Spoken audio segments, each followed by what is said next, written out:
the bare ass of the campground host before I saw his face.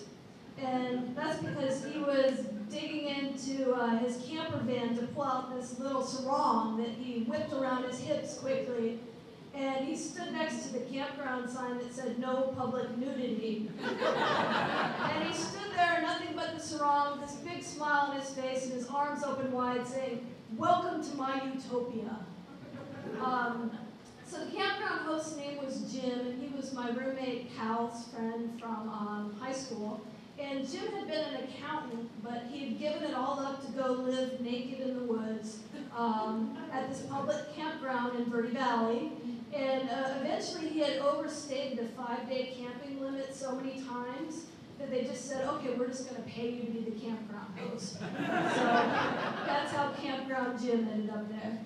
My roommate Cal and I, this was 2000, about year 2000, we were living in Phoenix, and the house we were living in had been burglarized twice in a 6-month period. And the second time, somebody came in the middle of the night while we were sleeping. So my sense of security was totally shot. Like, I bought this fancy alarm system. I'd always been a cat person. I never had a dog before, but I went and got a dog. And I named him Mac because it sounded like a tough name to me.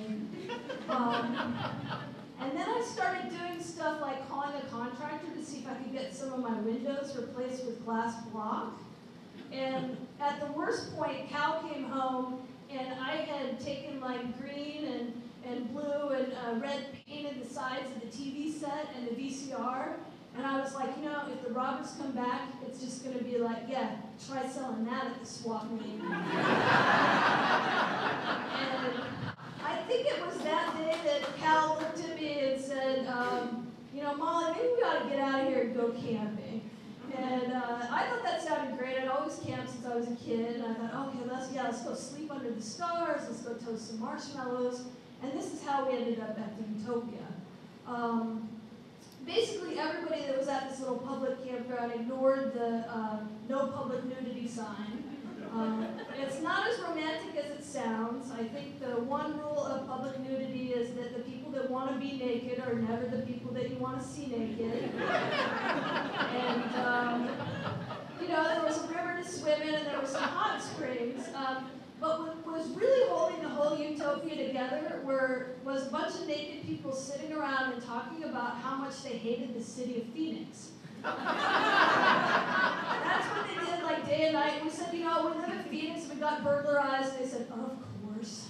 And, you know, they talked about the water-sucking golf courses and the ugly strip malls and the traffic and the pollution.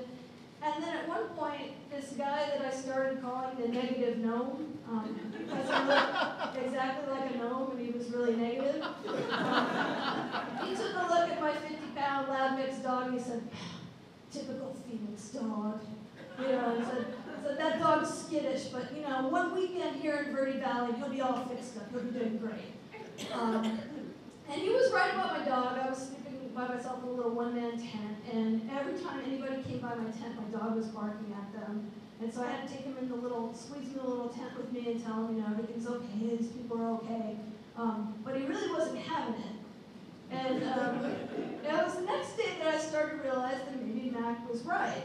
All the hippies were kind of hanging out under this little awning, and then the one short-haired guy in the whole campground comes by with this big heavy backpack on and this really heavy black garbage bag. He comes trudging by, and as soon as he finally gets out of earshot, the negative gnome kind of leans into the hippie circle and he says, "I think that's the guy that stole my radio."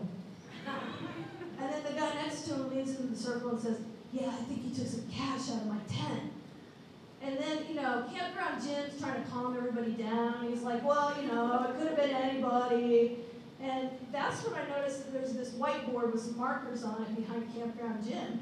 And, you know, I just, you know, there's a little bit of glee in me. I kind of wanted to break up the self-righteousness a little bit. So I said, let's crack this case right now, Jim. Let's put all the names of the suspects up on the whiteboard. And the whole place just went silent. You You know, it was like I'd just taken a dump in the middle of the drum circle. And, you know, Cal looked at me like, he gave me that same look he gave me when I painted the TV.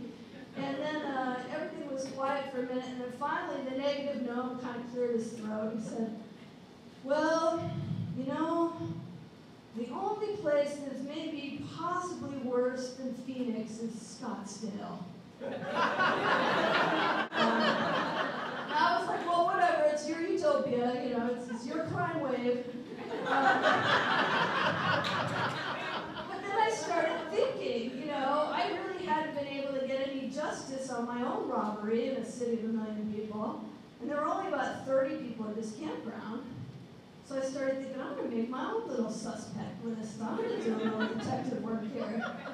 So I started thinking about all the people I met. One of them was this kind of dirty, short guy that kind of looked like Michael Douglas. And I had this heartfelt conversation with him how I broke up with my ex-girlfriend. And he interrupted the whole thing to say, but more importantly, Molly, have you ever been made love to by a man? And so I figured in retaliation for that level of schmarminess, I figured he was suspect number 1. Number 1, Michael Douglas guy, 3 stars next to his name. Then there was Bridget, the English tourist, who just loved the Michael Douglas guy. She'd walk around holding hands with him, like giggling at everything he said. And I was like, you know, she like flew all the way across the ocean to like hang out at this little weird budget campground in Arizona. So I was like, oh, she's suspect number 2. Put her down. Then there was the negative gnome. Then there was Toothless Joe, who was the Michael Douglas guy's trailer mate. And there was also this kind of chubby guy with red curly hair and red curly chest hair. And he'd always put his lawn chair right at the most narrow part of the stream, so all the naked girls like waiting by would have to like rub against his lawn chair. And so I was like, okay, he's orange Brillo pad guy. You know? And then the next time I saw that heavy pack guy come through the campground, I was like, I'm gonna follow him. So I trail him, I pretend like I'm just going to take a pee in the woods.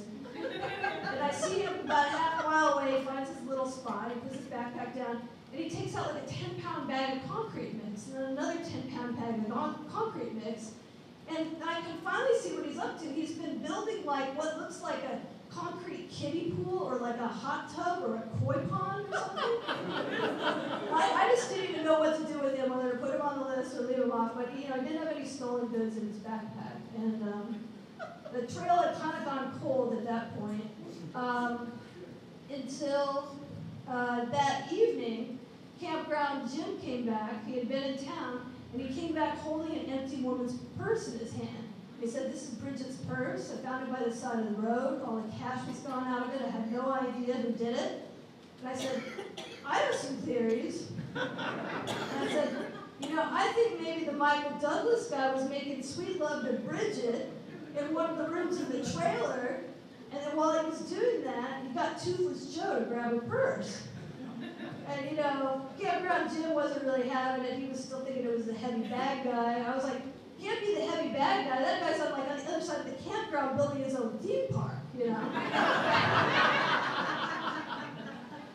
And finally, Campground Jim seems to be getting a little sad. He says, you know, everybody's been down on this place since St. Patrick's Day. He's like, that guy was just a kid. He thought the safety was on. And I said, wait a minute, was somebody shot here? And he said, well, yeah, but it wasn't on purpose. And it's just at that point that I hear the negative gnome guy yelling, skunk! And I see my dog coming running down the hill. And the negative gnome guy right after me grabs my dog by the scruff and like dumps this quart of stuff on him. And he says, oh, that's vinegar to get rid of the skunk smell. And I look at my poor dog, who's just looking completely wet and dejected with his tail between his legs. And I said, come on, buddy, I'll protect you from these people.